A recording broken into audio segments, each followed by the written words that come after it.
Rindu kami padamu ya Rasul, rindu tiada terperi.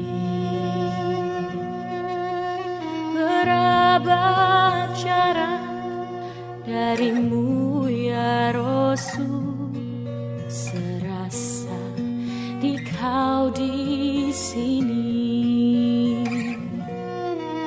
Cinta ikhlasmu pada manusia bagai cahaya surga. Dapatkah kami membalas cintamu secara bersahaja?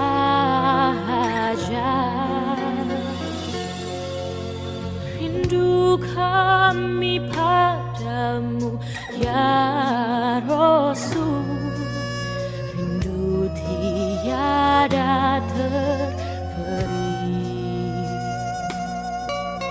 Berapa jarak darimu ya Rasul, serasa di kau di sini.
Tidak cemberut, narasumber ahad keempat Ustaz Lutfi asli orang Garut. Sebelum makan baca basmalah, cuci tangan, bersihkan kuman. Sebelum Ustaz Lutfi tausiah, saya bacakan dulu pengumuman. Makan bakso pakai kerupuk, jangan lupa pesan es susu. Hadirin jangan ada yang ngantuk, simak pembahasannya dengan khusyuk. Meser kacapi di Pabuaran, Ustaz Lutfi mangga di haturan. Alhamdulillah, alhamdulillahilladzi hadana li hada wa ma kunna linahtadiya laula an hadana Allah. Asyhadu an la ilaha illallah wa asyhadu anna Muhammadan abduhu wa rasuluhu alladzi la nabiyya ba'dah. Rabbi shrah li sadri wa yassir li amri wahlul 'uqdatam min lisani yafqahu qawli, amma ba'du. Hadirin ikhwatu iman jamaah jihad Masjid Persis di Piade, alhamdulillah dengan kudrah Allah Subhanahu wa taala saya bisa dipertemukan kembali dengan ikhwatu iman di tempat ini yang walaupun dalam satu minggu terakhir saya tidak pernah bermimpi akan silaturahmi lagi dengan Bapak dan Ibu di sini, tapi ini sudah menjadi sebuah keharusan dalam rangka takdir Allah, menjalani takdir Allah, sehingga saya berkesempatan untuk bisa thalabul ilmi dan silaturahim dengan para bapak-bapak ibu semuanya. Mudah-mudahan ini menjadi amalan sholihan mutaqabbala. Amin ya Allah ya rabbal alamin. Ikhwatu iman rahimakumullah, insyaallah yang akan menjadi tema kajian pembahasan kita pada kesempatan kali ini yaitu tentang Kitabul Iman, bab iman, terkait dengan iman atau keimanan.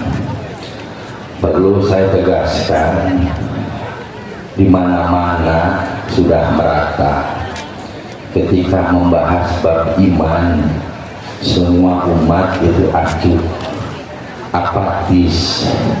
Iman mah pitu-pitu kene, rukun iman ada genep, tidak kurang tidak lebih. Iman ke Allah seperti ini, iman ke malaikat seperti ini, dan lain sebagainya.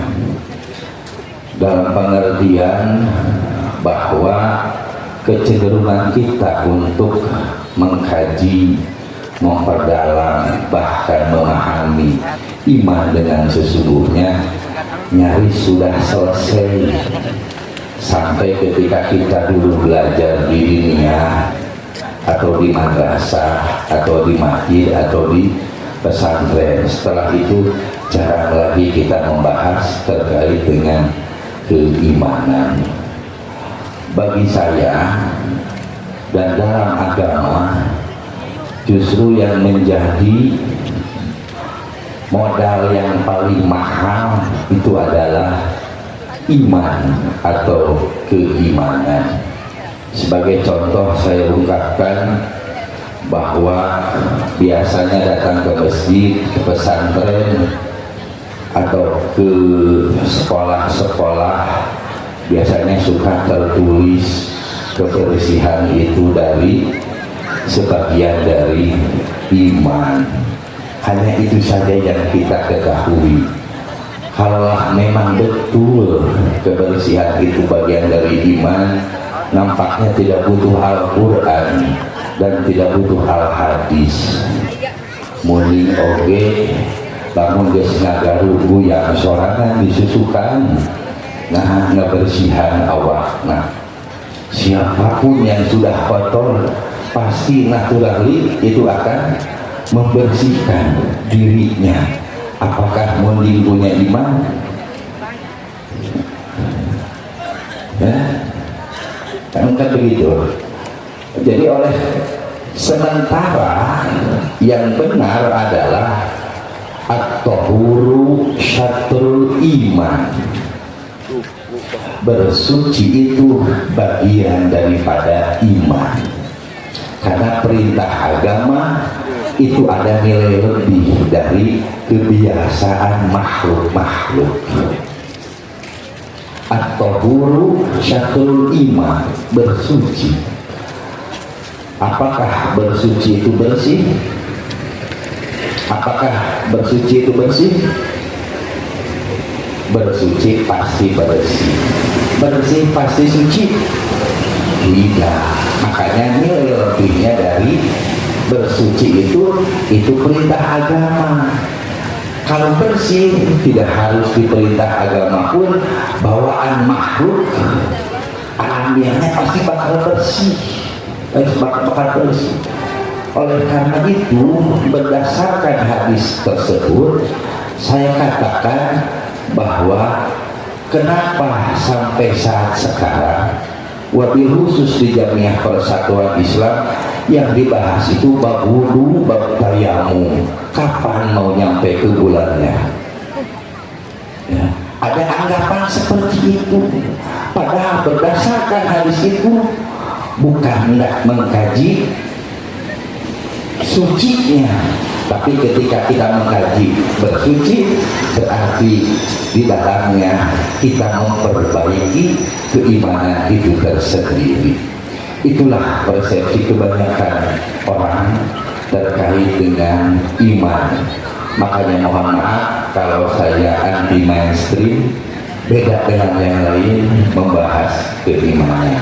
Makanya saya kasih judul bukan mempelajari keimanan, bukan memahami keimanan, tapi mengamalkan keimanan sebagaimana tafakuh bidin, artinya adalah mengamalkan agama. Oleh karena itu, ihbatu iman rahimakumullah, yang pertama kita pahami kenapa ada perintah iman. Dan perintah iman itu dikhususkan hanya kepada manusia. Saya tidak akan bahas terkait dengan alam jin karena beda alam dengan kita. perintah beriman khusus kepada makhluk yang namanya manusia di luar makhluk-makhluk yang lain. Kenapa perintah iman khusus untuk manusia? Ternyata dalam diri manusia itu ada nilai lebih dengan makhluk-makhluk yang lain. Dan diri kita terdiri dari unsur fisik dan unsur psikis. Tapi kalau disebut unsur psikis mungkin kurang pas.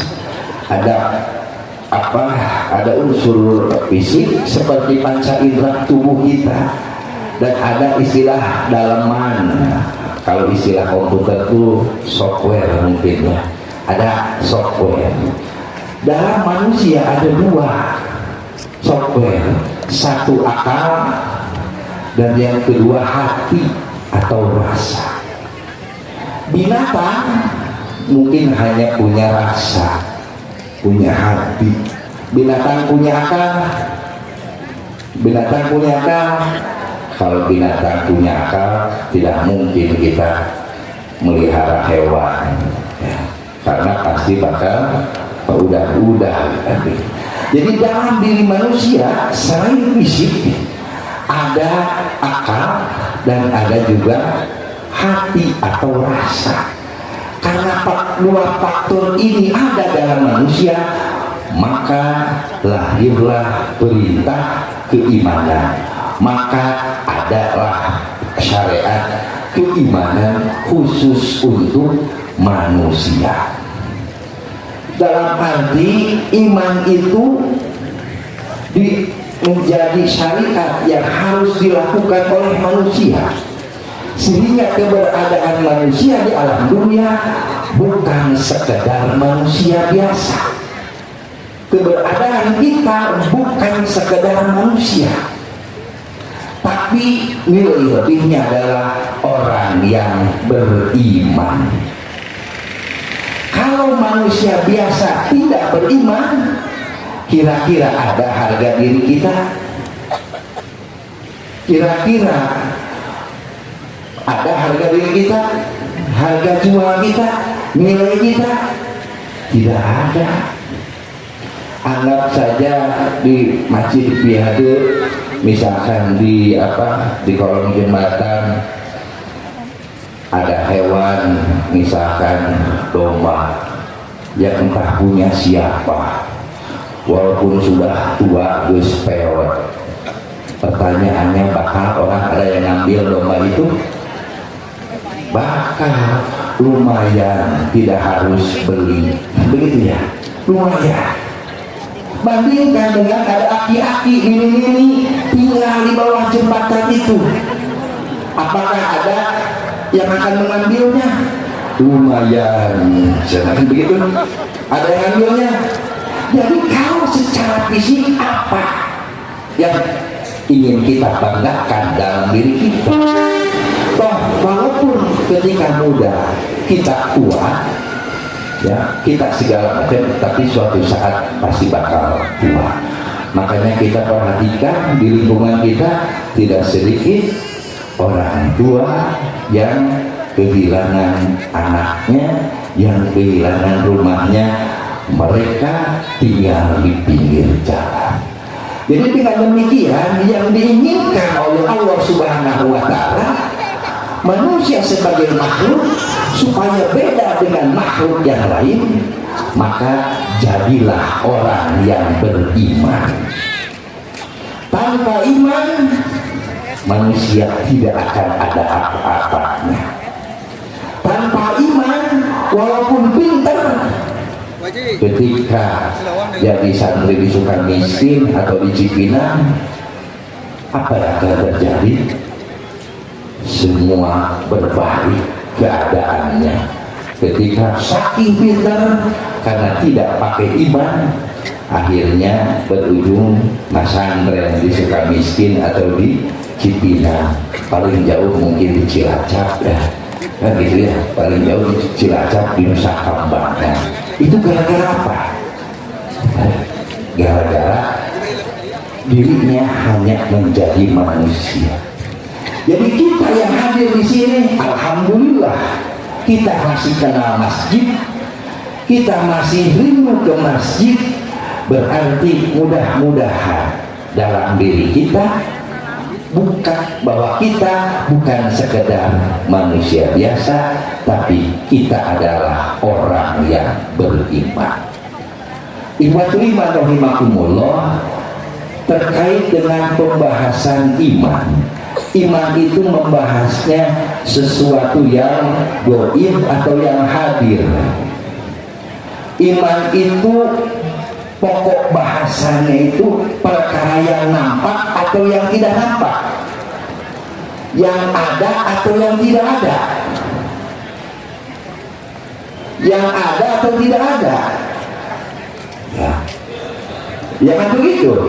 Jadi anggaplah ada yang gaib, ada yang hadir. Hadir itu berarti kebalikan dari gaib, ya kan begitu. Ada yang konkret, ada yang abstrak. Nah, iman itu urusannya, perkaranya dengan yang gaib, bukan dengan yang hadir. Mudah-mudahan bisa paham, ya gitu. Nah, dengan demikian, ketika kita menghadapi perkara yang gaib, pertanyaannya adalah apakah kita mau, apakah perkara itu akan jadi pikiran kita, atau kita hanya menjalani saja. Kan itu problemnya, ya. Jadi sekali lagi, ketika perkara gaib itu tiba dalam diri kita, bagaimana sikap kita? Apa yang seharusnya kita lakukan? Kebanyakan itu menjadi beban dan pikiran kita. Anggap saja yang gaib itu apa? Rizki. Rizki gaib atau hadir? Gaib. Selama ini sikap kita terhadap rizki bagaimana? Masuk menjadi beban pokok pikiran kita? Mayoritas itu menjadi beban pikiran kita selaku manusia. Sehingga apa yang terjadi? Ya, manusia mikiran rizki, padahal itu bukan ranah manusia. Mikiran rizki dari pagi sampai pagi lagi. Yang terjadi, kemampuan dirinya terbatas. Ketika bisa menjalani, mohon maaf, paling dibarengi dengan batin sakit.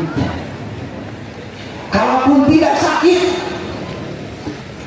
susah tersenyum. Kenapa kita tidak bahagia? Mikir yang ada atau yang tidak ada?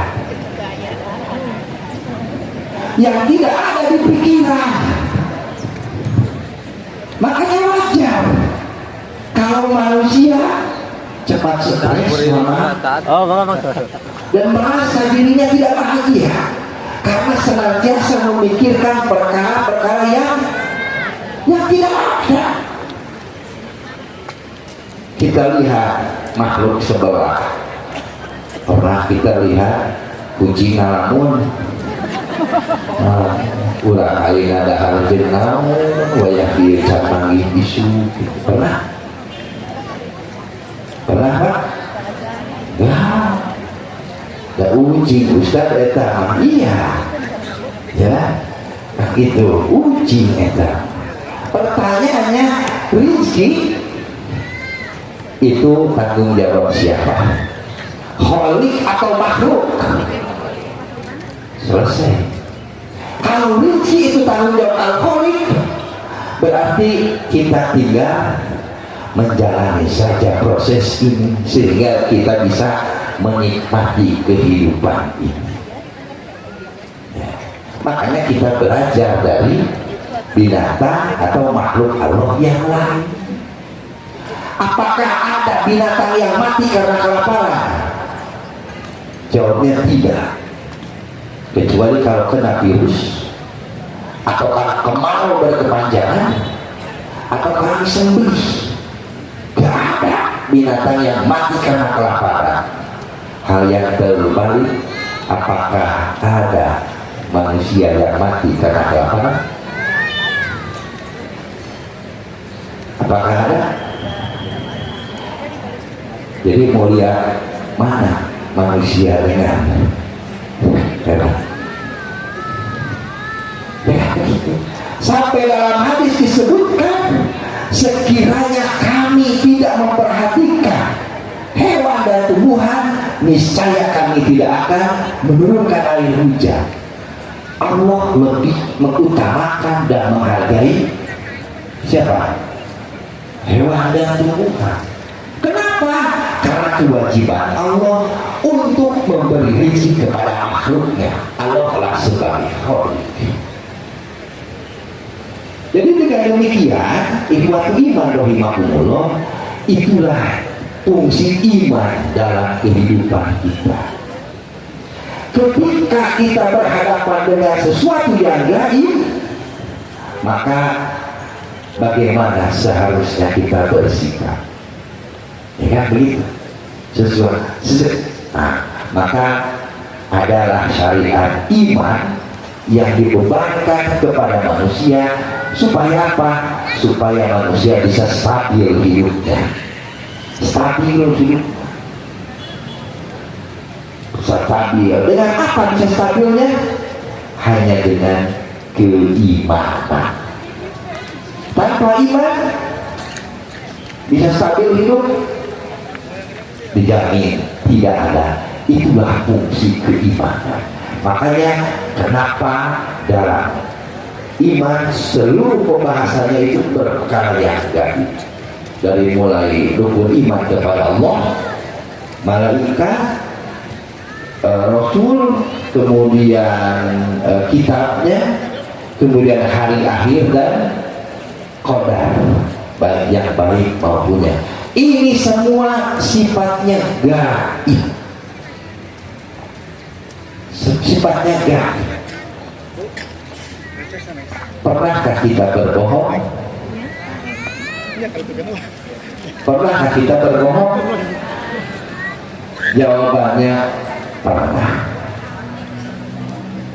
Padahal ciri orang yang beriman, falyaqul khairan aw liyasmut, berkata baik atau diam.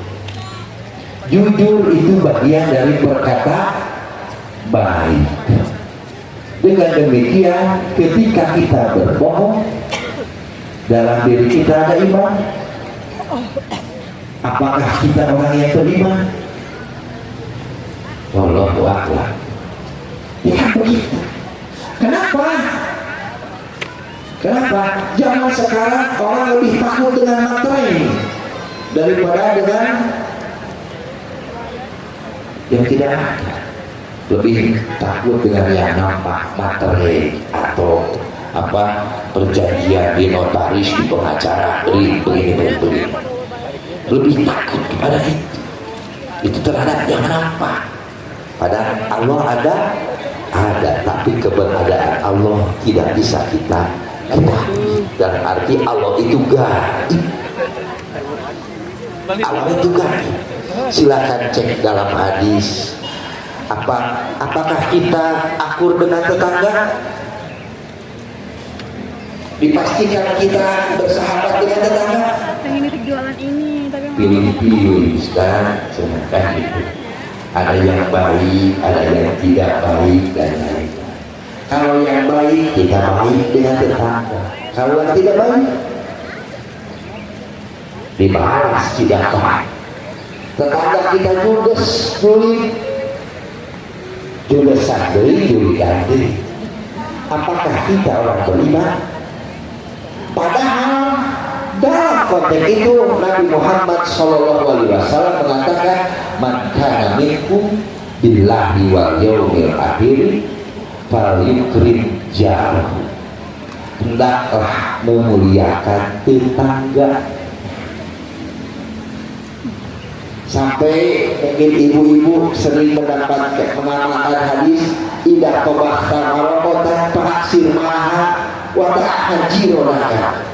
Kalau masak sayur terbanyak kuahnya bagi ke tetangga. Itu pengantar hadisnya, syaratnya iman kepada Allah dan hari akhir. Dengan demikian kita berbaik kepada tetangga akan ada catatannya di akhirat, akan ada pahalanya di akhirat. Kita jelek ke tetangga akan ada catatannya, akan ada balasannya di akhirat. Jadi di mana atuh Mang Iman teh? Ya. Jadi makanya saya ingin mengajak kepada Bapak dan Ibu yang saya hormat, termasuk kepada diri saya, mari kita sama-sama memperbaiki dan mengkaji keimanan itu tersendiri. Kenapa? Dalil mayoritas sudah pada tahu, baik ayat maupun Quran sudah di luar kepala. Pertanyaannya, apakah sudah menjadi amalan atau tidak? Nah, itu yang terkait dengan keimanan. Makanya sekali lagi, iman kaitannya dengan perkara yang gaib, perkara yang gaib, bukan perkara yang hadir. Karena perkara itu sifatnya gaib, maka perkara itu tidak bisa kita rencanakan dengan pasti akan hasilnya seperti apa, ya, tidak bisa kita kalkulasi, tidak bisa kita mikir dan urus oleh diri kita sendiri. Toh itu kaitannya dengan perkara yang gaib. Tapi itulah manusia, ketika ingin mengambil kewenangan Allah Subhanahu wa Ta'ala, maka mempersiapkan segala sesuatunya kan itu untuk menghadapi yang gaib. Pada akhirnya manusia tidak sanggup, badannya tidak sanggup menahan dirinya masing-masing. Makanya Bapak dan Ibu yang saya hormati, kalau kita perhatikan ayat baik hadis dalam Al-Quran, perintah iman antu'mina billahi wa malaikatihi sampai selesai. Nah, ternyata yang saya pelajari rumusnya, kuncinya adalah pada huruf ba. Antu'mina billahi, iman kepada Allah. Yang saya pelajari, ternyata kuncinya bukan iman, kuncinya bukan Allah, tapi kata penghubung yang disebut al-ba, huruf ba. Dalam bahasa Arab, ba itu maknanya al-ilsok. Al-ilsok itu seperti bapak nempel materai di berkas dokumen, rapat, kena angin bakal hilang, tidak nempel. Nah, nempel ke stiker kan begitu, itu al-ilsok, nempel ya. Jadi makna huruf ba secara harfiah dalam itu al-ilsok, ikhtilatu syai'i bi syai'i, bercampurnya sesuatu dengan sesuatu dan bersifat rapat ya, rapat. Nah, berarti makna yang pertama, antu'mina billah, beriman, Anda beriman kepada Allah. Maka berdasarkan kajian huruf ba, Allah itu, posisi iman itu kita harus rapat dengan Gusti Allah. Dan yang kedua terkait dengan fungsinya. Fungsi huruf ba terkait dengan bahasa iman adalah lil isti'anah, membutuhkan alat bantu. Contoh, katabtu bil qalam, saya menulis dengan pena. Ternyata ada yang hilang dalam kalimat itu. Apa yang hilang? Bagaimana kita bisa menulis dengan pensil? Ya tentunya menggunakan alat bantu tangan.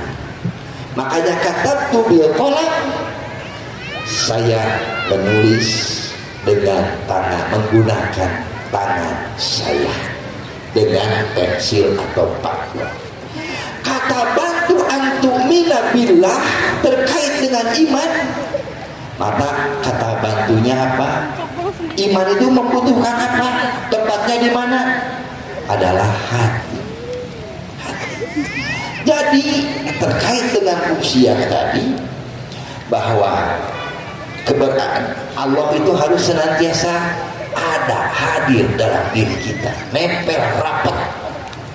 Nah, dan nempel rapat itu butuh alat bantu, yaitu apa? Hati. Jadi makna iman kepada Allah artinya adalah jadikanlah iman dalam hati Anda.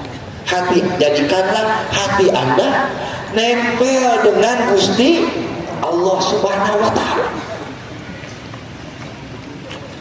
Gimana? Ya, jadi maksud nempel itu Allah senantiasa hadir dalam diri kita. Allah senantiasa hadir dalam diri kita. Makanya bagi saya, kalau dalam istilah hadis, iman itu naik atau turun. Dalam kajian bahasa, iman itu kadang rapat, kadang rapat, kan seperti materai, kadang ngapung, air nempel tengah kan, kadang hiber. Nah, itulah maksudnya. Tidak bermaksud, itulah maksudnya. Makna fungsi huruf ba itu lil isti'anah, membutuhkan alat bantu. Membutuhkan alat bantu. Sabar aja, Bu.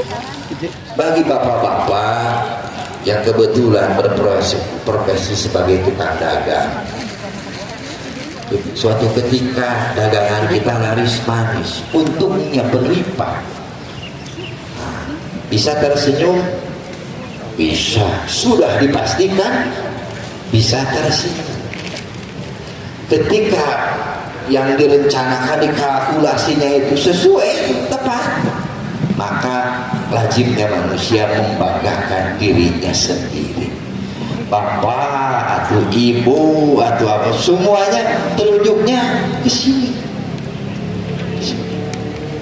Suatu ketika dagangan bapak, bisnis bapak dan ibu rugi, tidak ada untung sama sekali, jatuh. Kira-kira telunjuknya kemana? Ke sini? Kan begini, ke pegawai mah kan gitu ya. Kemudian ke konsumen, tidak berhenti di sana, kadang dibawa pulang ke rumah. Yang di rumah belum juga apa-apa, harus di daerah-daerah gue. Nah, gara-gara naon yang seharusnya punya untung 10 juta hanya untung 1 juta. Itulah manusia. Ketika berhasil sukses, mengaku itu adalah hasil saya. Ketika tidak, maka yang dicari adalah sebab dan gara-gara. Gara-gara anu, sebab anu dan lain-lain. Sebab anu dan lain-lain.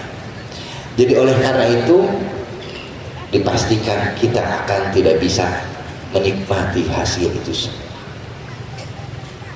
Dengan demikian, kalau berdasarkan, kalaulah Allahnya itu rapat, senantiasa hadir dalam diri kita, maka ketika kita untung, hakikatnya itu adalah pemberian dari Allah Subhanahu wa Ta'ala.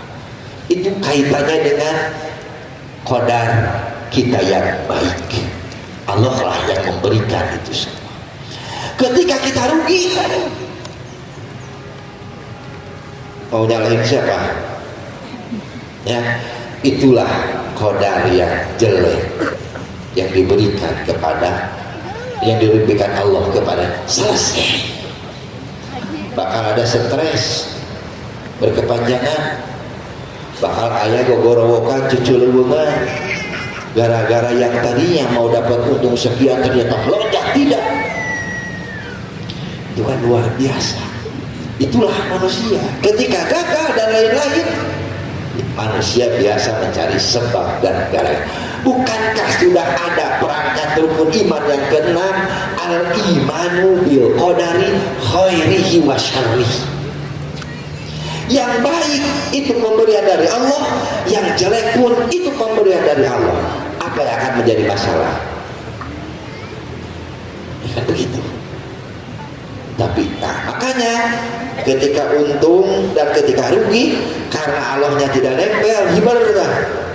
Ya tidak dapat, akhirnya ketika kita sukses luar biasa takaburnya, dan ketika kita buntung luar biasa kecewa, frustasi, stres dan lain-lain. Padahal mohon maaf, kita biasa sholat, ya kan? Kita biasa zakat, tapi dalam menjalani kehidupan terkadang kita banyak kekecewaan. Banyak kekecewaan. Makanya dari antara rukun 6, rukun iman yang 6 yang paling pokok berurusan dengan kehidupan kita, itu adalah rukun iman yang ke-6, yaitu iman kepada qadar. Iman kepada qadar. Sebagai contoh, ketika kita sakit, biasa yang dijadikan gara-gara sebab itu apa? 1 makanan, 2 alam. Makanan, kenapa sakit? Gara-gara makan ya begitu. Apalagi yang asam urat, makan kacang-kacangan dan hijau-hijauan, aduh kunaon kemari cenah makan kacang-kacangan jadi asam urat nakaras kan domba mawa kue ada arlehe hewan teu pernah asam urat domba ya. Bolehkah kita menjadikan makanan sebagai penyebab kita sakit? Menghina makanan saja haram hukumnya, apalagi ini menjadikan kita sakit. Penyebabnya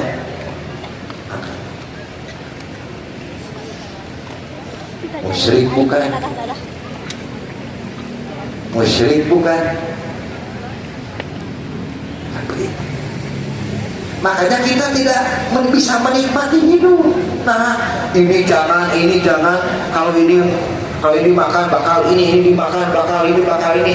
Akhirnya siapa yang capek? Siapa yang ribu? Kan ungkapan orang tua kita kan, walaya dahareun anu mata pipanya kita. Itu orang tua kita. Didikan orang tua kita kan begitu. Tidak ada satu makanan pun yang akan menjadikan kita sakit. Dahar wenu aya kan begitu orang tua. Sementara kita pilih-pilih. Kenapa pilih-pilih? Jangan makan ini, jangan makan ini. Kenapa? Ini perkara gaib. Jadi pokok pikiran kita, kasugestianana sagarupa harus dipikirkan. Maka yang terjadi capek lah gitu. Kebanyakan makanannya yang punya darah tinggi jangan makan anu, nah apalagi gula, makan anu, segala macam.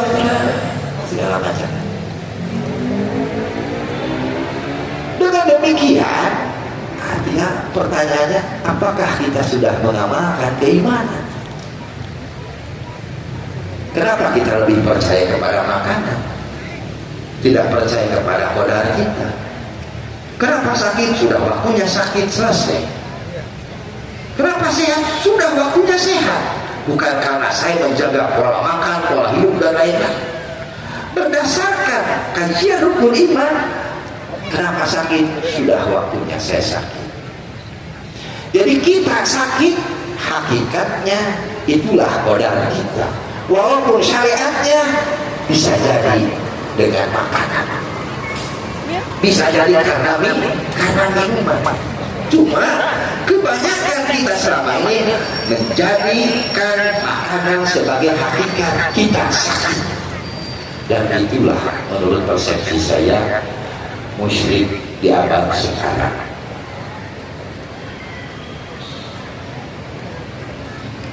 Jadi kalau sudah waktunya sakit, tidak makan apapun, bakal sakit. Karena kita ragu kepada Allah, yakin kan Gusti Allah, ya, dan yakinnya kepada yang ada, akhirnya ya kita capek menjalani kehidupan, tidak nikmat menjalani kehidupan ini, hilang kenikmatan, hilang kebahagiaan. Kemudian ada juga alam kan ya, kenapa sakit? Kehujanan kan? Makanya jangan tanggung kehujanan, hujan-hujanan sekalian bakal jajan.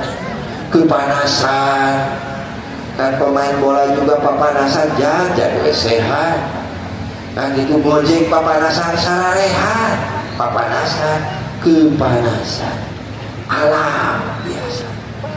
Para petani yang di daerah ketika hasil panennya bagus, dirinya lah yang diunggulkan. Ketika panennya gagal panen, nyalahkeun tikus, ya kan? Nyalahkeun hama, nyalahkeun hujan, apa segala macam.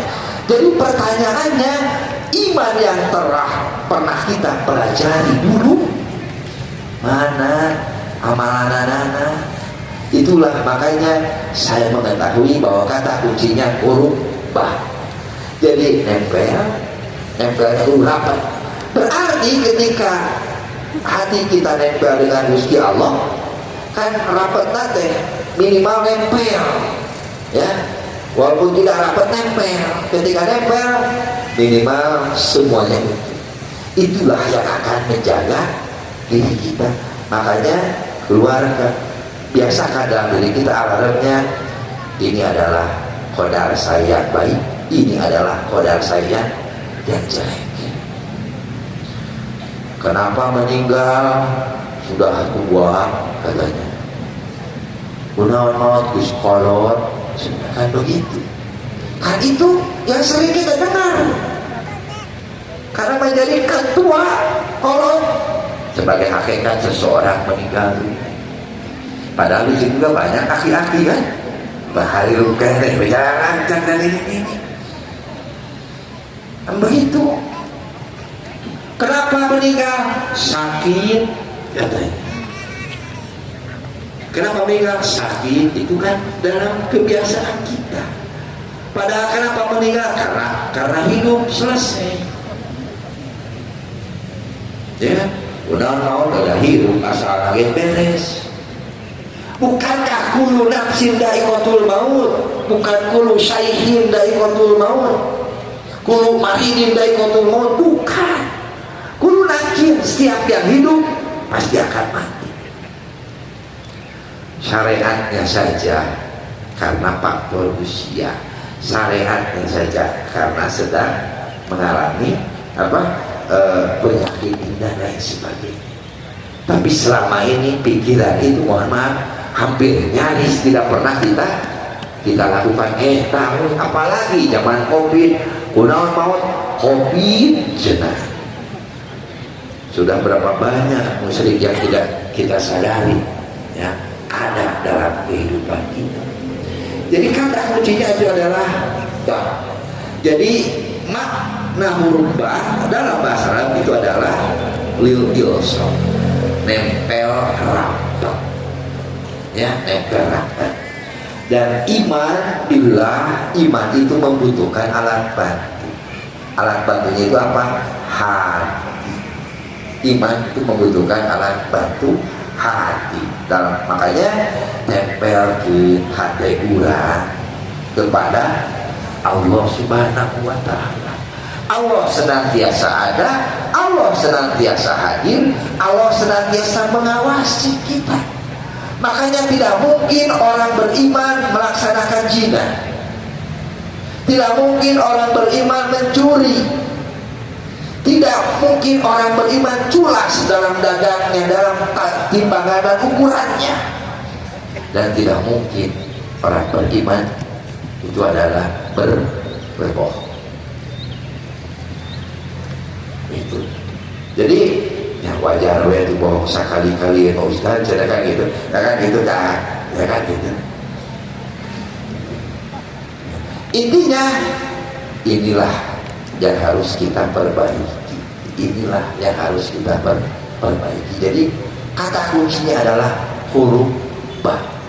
Kata kuncinya adalah huruf ba. Berarti ketika kita stres, bisa dipastikan nempel hati kita dengan Allah. Wah, ketika dia stres, apakah akan berubah keadaannya? Dijamin tidak. Tetap aja yang pahit itu pasti akan kita terima, yang pahit pasti akan kita jalan. Kan qadar khairun dan qadar syarrun, ya kan? Qadar khairun dan qadar syarrun. Qadar khairun berarti sesuatu yang baik dan sesuai kehendak kita, dan qadar syarrun sesuatu yang jelek yang tidak sesuai kehendak kita. Itu kan kata kuncinya. Makanya inna wa kullu shay'in khalaqnahu biqadarin. Segala sesuatu itu sudah kami tetapkan biqadarin. Kebanyakan dipahaminya, diartikannya dengan ketetapan atau ketentuan. Jadi qadar itu bahasa kitanya takdir, artinya apa? Ketentuan atau ketetapan. Sepengetahuan saya, qadar itu artinya ukuran, takaran, dosis. Qadar itu artinya adalah ukuran, takaran atau dosis. Ukuran, takaran. Anggap saja kita punya 3 anak. Kita tidak punya anak. Ketika musim lebaran tiba, biasanya kan orang tua memberikan baju baru untuk anak-anaknya untuk menghadapi lebaran. Nah, bapak yang memberikan apa kok, ibu kita kan, istri kita yang membelanjakan. Nah, membelanjakan. Ketika dibelanjakan, biasanya ibu-ibu lama. Kenapa lama? Karena nantukeun ukuran. Kita semua pakai baju di sini, iya sama pakai baju nama, kan ukuranana beda-beda. Aya nu size sereg kan, size ngeujeug kan, size logon kan, begitu. Bisa teh. Kita semua datang ke sini pakai sendal, semuanya sama pakai sendal. Yang membedakan apa? Ukuran, nomor. Makanya ketika istri kita membeli baju, yang lama itu mencari yang pas buat anak-anaknya. Ukurannya ini, modelnya ini, warnanya ini, lama. Karena biasanya anak kita jarang dibawa. Pulanglah ibu ke rumah, nah dengan bapak ngobrol, dikumpulinlah 3 anak kita. Yang pertama si Cikal, baju lebaran di bapak. Seketika itu langsung bahagia si Cikal itu. Kenapa? Ketika dipakai ukurannya pas, warnanya sesuai, modelnya dia suka, dengan riang gembira, si Cikal akan menerima itu. Clear, tidak ada masalah. Dikasihlah ke yang kedua, yang panengah, Neng, ini baju buat lebaran. Kan gitu. Ketika dia diterima, sewot heula kuku lutut. Kenapa begini? Warnanya aku nggak suka, kan gitu. Coba adat. Pada akhirnya Dia menerima, tapi didahului dulu dengan tragedi. Alim Abimah kan gitu ya, didahului dengan tragedi. Kenapa?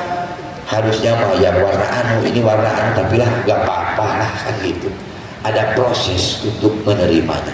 Yang ketiga baru aja dikeluarkan langsung menolak, gak mau, warnanya gak sesuai, modelnya jadul dan lain-lain. Akhirnya sama anak bungsu tidak diterima baju itu, padahal sudah dibeli. Demikian halnya ketika Allah memberikan qadar kepada kita.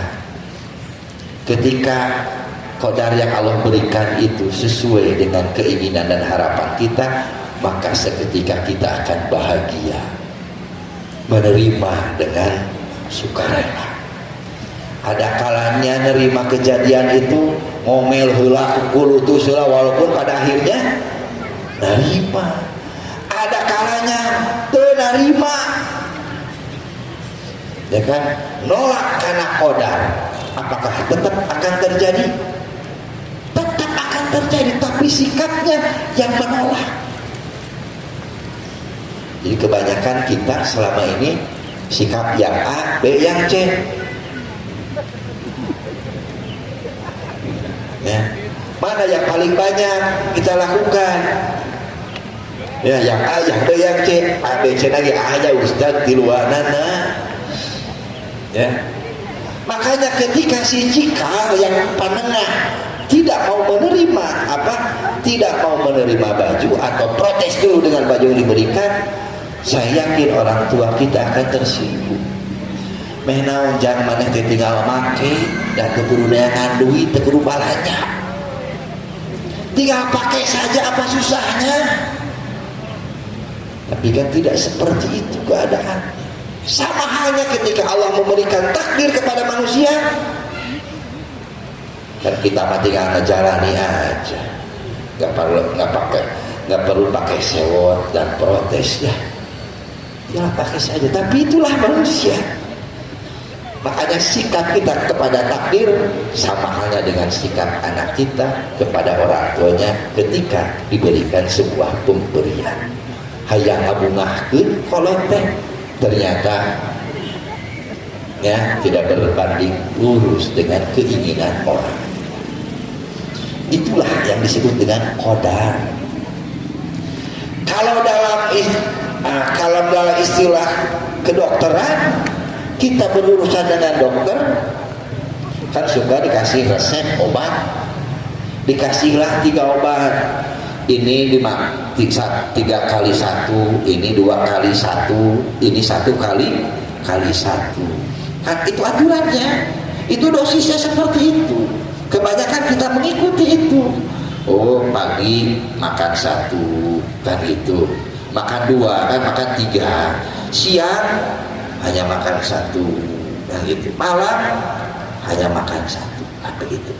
Kita ikuti itu karena kita ingin cepat sembuh. Pagi 3, siang 3, malam 3, bakal cepat sembuh ya. Itulah karena ketika logika kita sudah masuk ke sana, overdosis, dikiranya mau cepat sembuh, ternyata kan tambah boborot kan gitu, tambah banyak keluar uang. Itulah terkait dengan qadar. Makanya qadar itu adalah, kalau ada pertanyaan, Ustaz, apakah qadar bisa berubah? Ya kan? Apakah qadar bisa berubah? Jawabnya, sepatu sendal yang kita pakai hari sekarang, apakah sendal yang kita pakai ketika kita baru lahir? Kita baru lahir ketika bayi punya sendal? Punya plus kaos kaki. Yang kita pakai sama gak? Makanya qadar itu berkembang.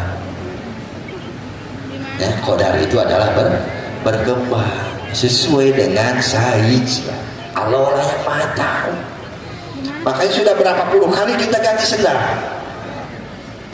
bukan karena kita sombong atau punya uang, bukan, karena kita cukup, makanya berkembang. Kalau misalkan jawabannya qadar tidak bisa berubah, berarti kita sampai saat ini tidak cocok menggunakan baju yang kita pakai. Seharusnya baju orok baheula kan dipakai gini. Itulah qadar. Dan qadar kaitannya sesuatu yang sudah terjadi, bukan yang belum terjadi. Yang sudah terjadi itulah qadar kita.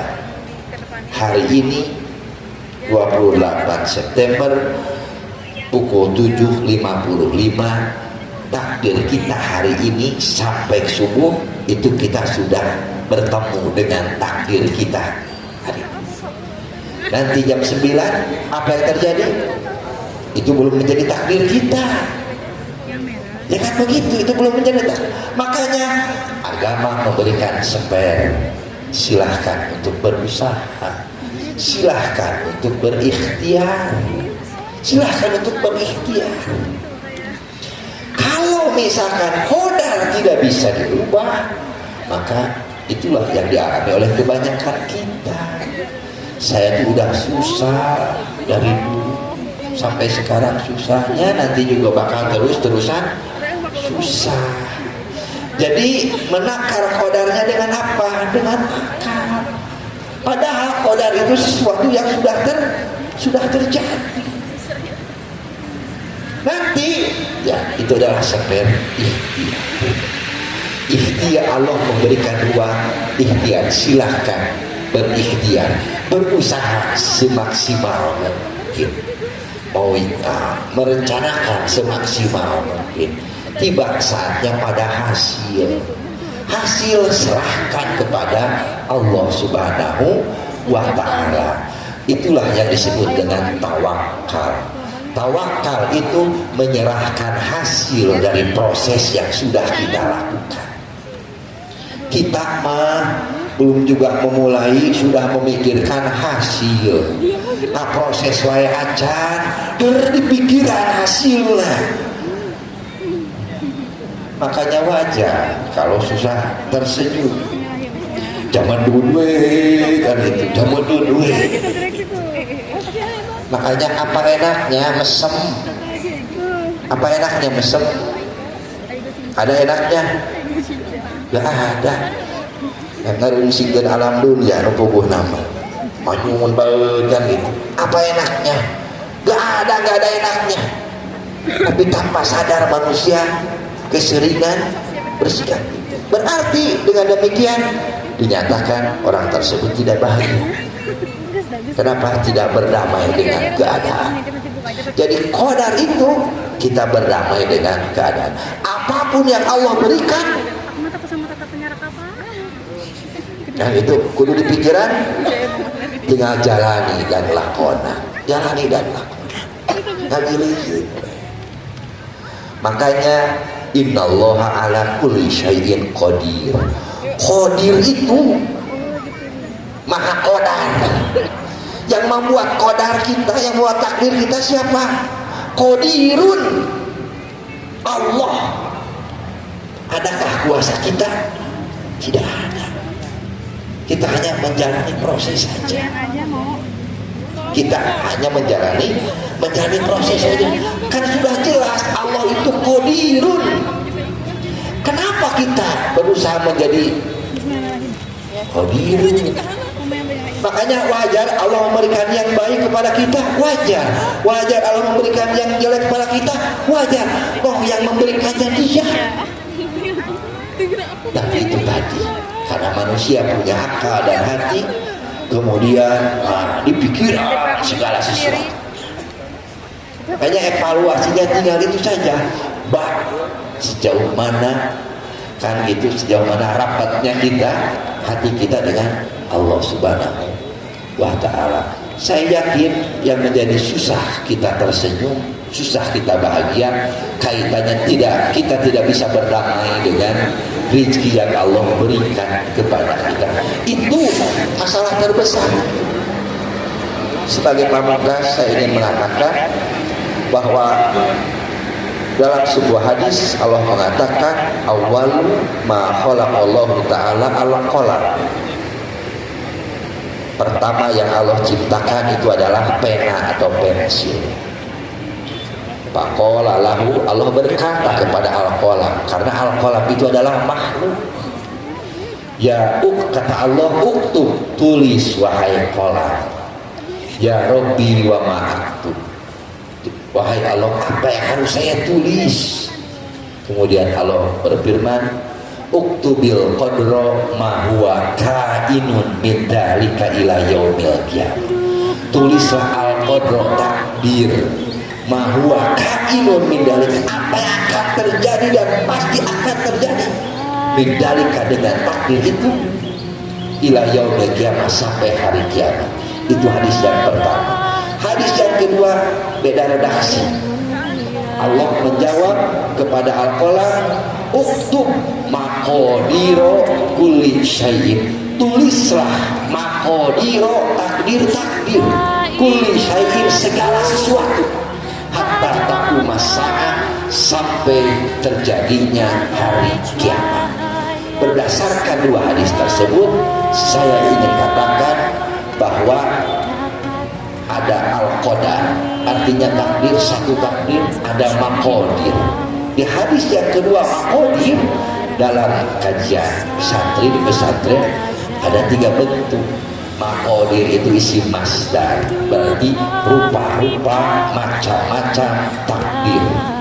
Maqadir itu maqadir itu adalah isim jamak, bahwa takdir itu berdimensi waktu. Maqadir itu sekat, isi makan. Makanya takdir berdimensi ruang. Dengan demikian takdir itu sudah jelas apa yang terjadinya, apa yang akan terjadinya, di mana tempatnya dan kapan kejadiannya.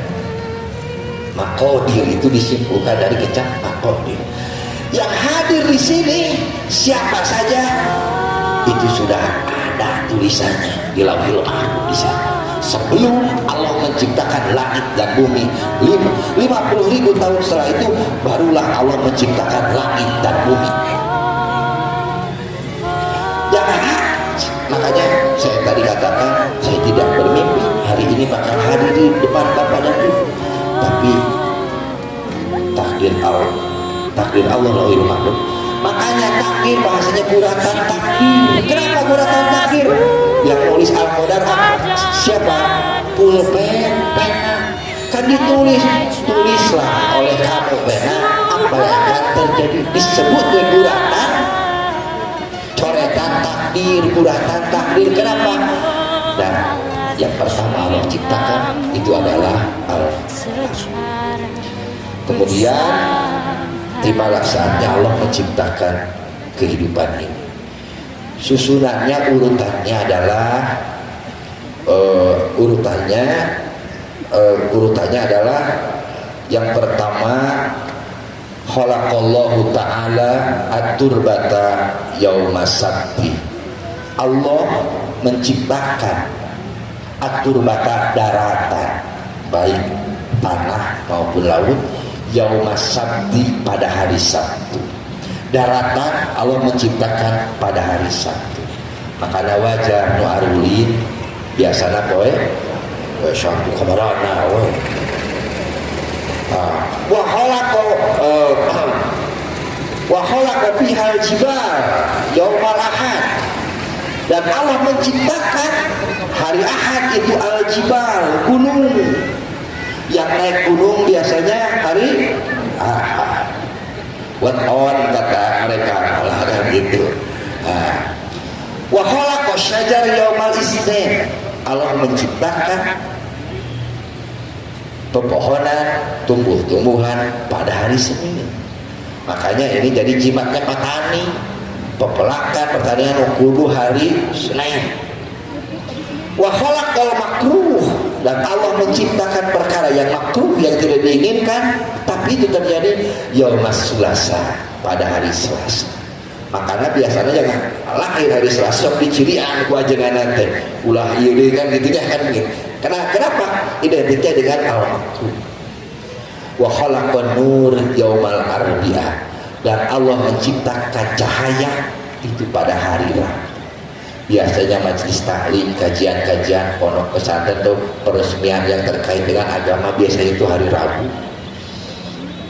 Biasanya hari Rabu. Wa bassafi hadawab yaumal khamis, Allah melepas liarkan ad-dawab, itu hewan pada hari Kamis. Ini nih jimatnya orang peternakan. Segala sesuatu harus dimulai hari Kamis. Itu kan baru 6 hari kan. Baru yang terakhir wa khalaqa Adam yaumal Jumat. Allah menciptakan Adam pada hari Jumat, ba'dal asri, setelah asar. Berarti 7 nama hari itu sudah ditetapkan jauh sebelum kita ada, jauh sebelum alam semesta ini ada. Dari 7 hari, 6 Allah menyebut dengan khalaqallahu, Allah ciptakan. Ada prosesnya, ada unsurnya dan lain-lain. Hanya satu yang Allah tidak menggunakan kata khalaqo, yaitu hewan, wabasa bihad dawab, dan Allah melepas liarkan ad-dawab, hewan. Makanya tipikal hewan itu ujung-ujung ada, tiba-tiba aja ada. Makanya dengan hadis ini selesai sudah kan itu tatar ucingan, telur dulu atau ayam dulu tah gitu. Beres ku hadis ieu mah. Nog heula ayam heula. Anu jadi hewan teh naon? Anu jadi hewan teh naon? Ya, yang dikategorikan hewan apa? Nog atau ayam? Beres berarti. Karena Allah melepas liarkan hewan. Ari nog hewan, bukan. Beresnya tos. Ketika pungkur can beres-beres tata ucingan eta teh nya. Nah beres ku hadis ieu. Makanya jangan aneh kalau tabiat hewan itu senantiasa ujung-ujung ada, tidak tahu di mana dapatnya. Kapan lalat hijau nyamperin ke kita? Ketika kita masak yang anjir-anjir, banyak lalat hijau kan? Kalau masak biasa paling mungkin lalat ini. Dalam pete ada tumbuhan, ada hewannya, ada hirit beteuy. Siapa yang menanam? Petani bingung masuk lagi bagaimana. Yang rada leuheung beteuy mah ieu dina duren. Dina duren kan aya. Kemana masuknya? Dari mana masuknya? Nah, makanya tabiat hewan itu ujung-ujung ada. Ketika kita punya rumah baru, siapa yang menjadi penghuni rumah paling awal? Cicak, semut, kecoa. Dari mana? Oh, jangan-jangan pemborong, jangan gitu. Nah, tapi itulah iwatu iman imakumullah yang ingin saya katakan.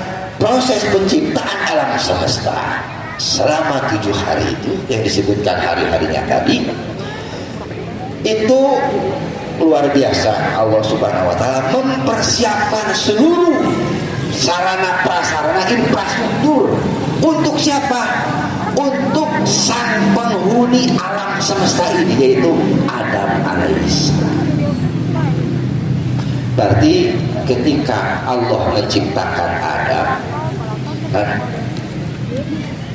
Allah sudah mempersiapkan rezekinya terlebih dahulu, walaupun yang akan nempatannya belum ada. Begitu ya, itunya. Nah, jadi disiapkan heula, barulah ada. Begitu. Jadi dengan demikian, sebelum kita lahir Allah sudah mempersiapkan rezeki kita. Allah sudah mempersiapkan rezeki kita. Yakin Allah sudah mempersiapkan? Yakin? Kayak gak yakin ya.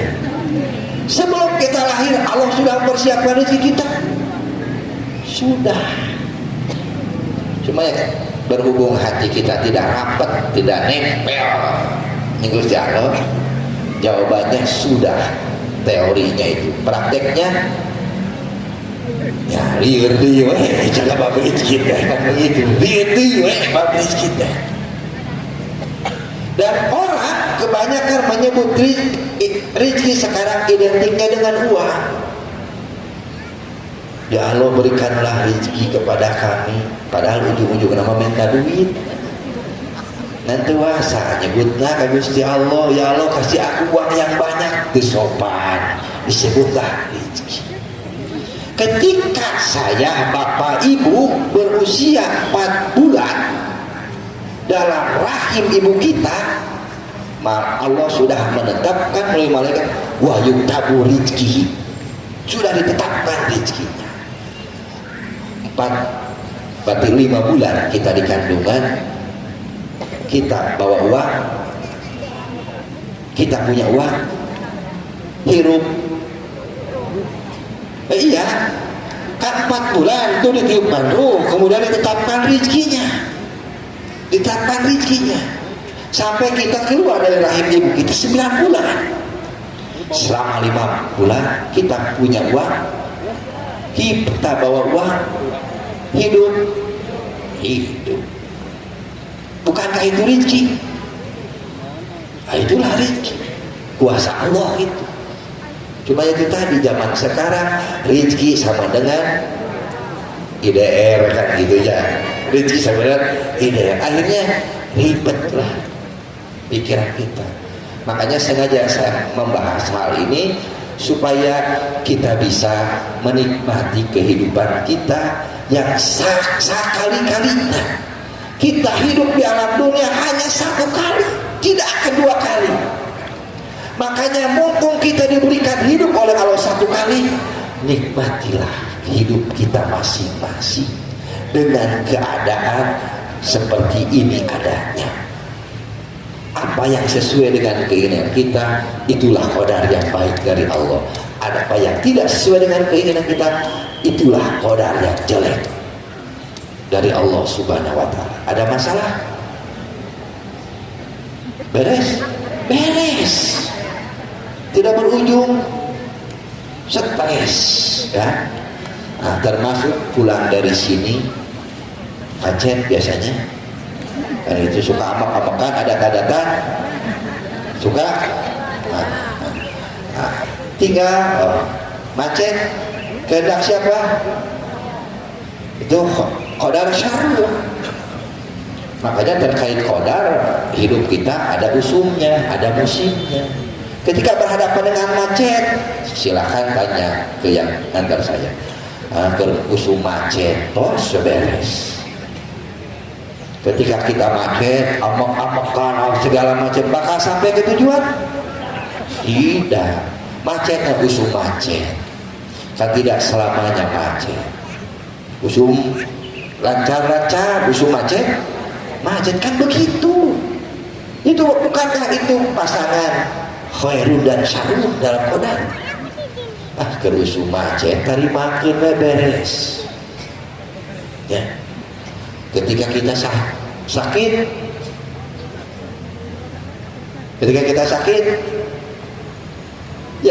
sakit, bagaimana? Kan aya usum na qadar mah. Keur usum sakit selesai, usum sehat-sehat, usum sakit kan begitu. Sekarang kita usum hidup, mumpung lagi kita hidup,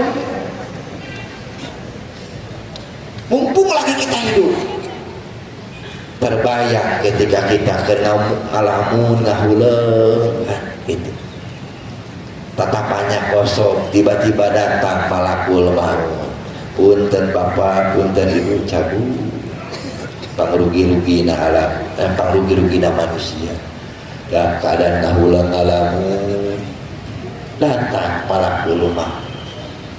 Apa yang bisa diperbuat? Wallahu a'lam.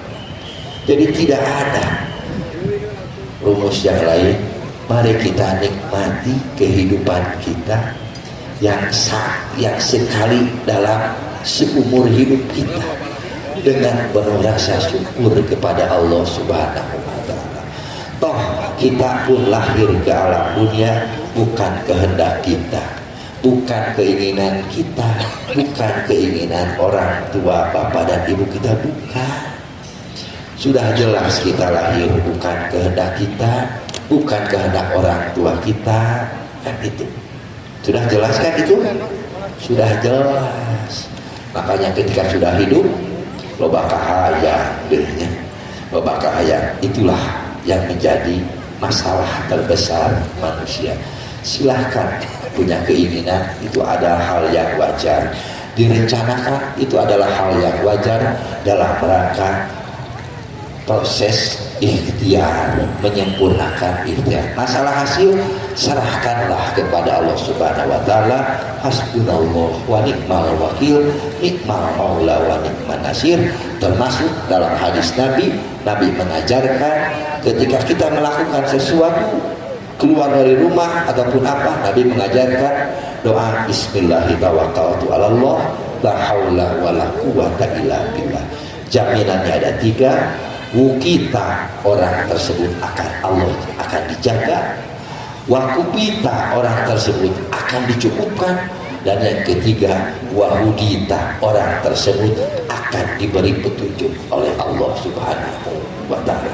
Demikian yang bisa saya sampaikan. Mohon maaf atas segala keterbatasan dan kehilapan saya dalam menyampaikan materi. Mudah-mudahan ini menjadi penggugah hati kita untuk menjalani kehidupan kita dengan tugas melaksanakan perintah agama dan menjauhi larangannya. Aku qouli hadza wa astaghfiru lakum. Assalamualaikum warahmatullahi wabarakatuh. Rindu kami padamu ya Rasul, rindu tiada terperi. Berapa jarak darimu ya Rasul, serasa di kau di sini. Cinta ikhlasmu pada manusia bagai cahaya surga. Dapatkah kami membalas cintamu secara bersahaja? Rindu kami padamu ya Rasul, rindu tiada terperi.